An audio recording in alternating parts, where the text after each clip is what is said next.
नमस्कार साथियों, एक बार सभी किसान भाइयों का हमारी वीडियो पे स्वागत है। किसान साथियों, अगर आप भी मक्के की खेती करते हैं तो मक्के की खेती में जो सबसे ज़्यादा समस्या किसानों को आती है वो है खरपतवार नाशक की। किसान साथियों, मक्के की फसल में बहुत सारे खरपतवार मक्के के साथ निकल आते हैं, उग जाते हैं, जिनको नष्ट करना, ख़त्म करना बहुत ही सिरदर्द का काम रहता है किसानों के लिए।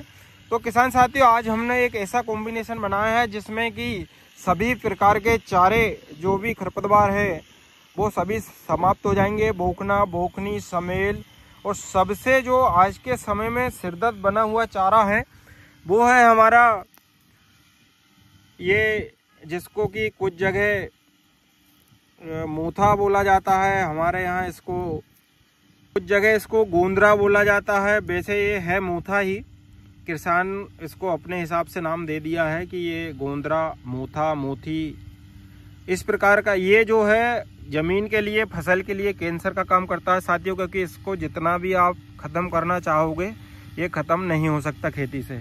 इसका एक ही समाधान है, अगर आप अप्रैल मई के महीने में आप गहरी जुताई करके इसको छोड़ दें, उसके बाद पट्टा लगाकर रोटावेटर से अपनी ज़मीन समतल कर ले तो वो है कुछ हद तक कंट्रोल किया जा सकता है। लेकिन साथियों, अभी हम बात करने वाले ऐसे टेक्निकल की जिसके स्प्रे से आपकी फसल में किसी भी प्रकार का कोई भी खरपतवार नहीं रहेगा। खास तौर पर इस बोखने की हम केमिकल टेक्निकल आपको बताने वाले हैं। तो साथियों, जब भी आप मक्के की फसल में खरपतवार नाशक दवा का इस्तेमाल करते हैं तो कुछ समय के लिए जो है हमारे मक्के की फसल पे भी इसका असर पड़ता है।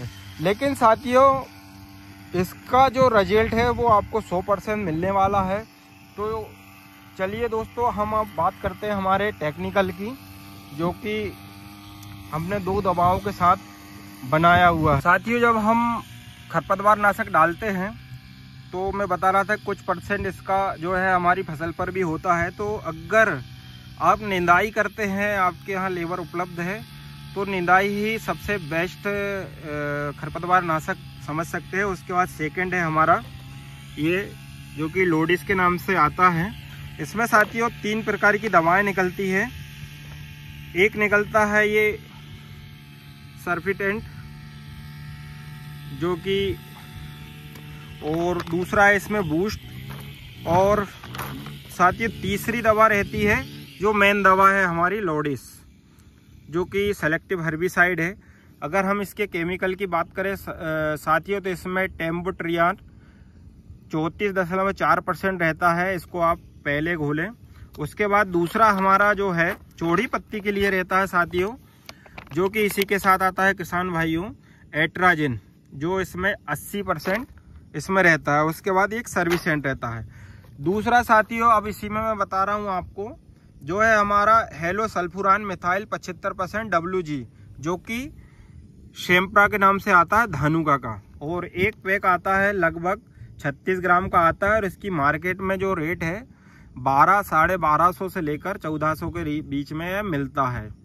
वैसे ये 1250 का आता है। इस पे जो MRP है 1381 की MRP है साथियों, और 36 ग्राम का पैक आता है। तो ये आप एक 36 ग्राम का पैक धानुका का, और उसी के साथ ये जो पैक आता है 2 एकड़ 2.5 एकड़ में, जैसा भी किसान डालते हैं, वैसे इसको 2 एकड़ का पैक माना जाता है 230 ml को।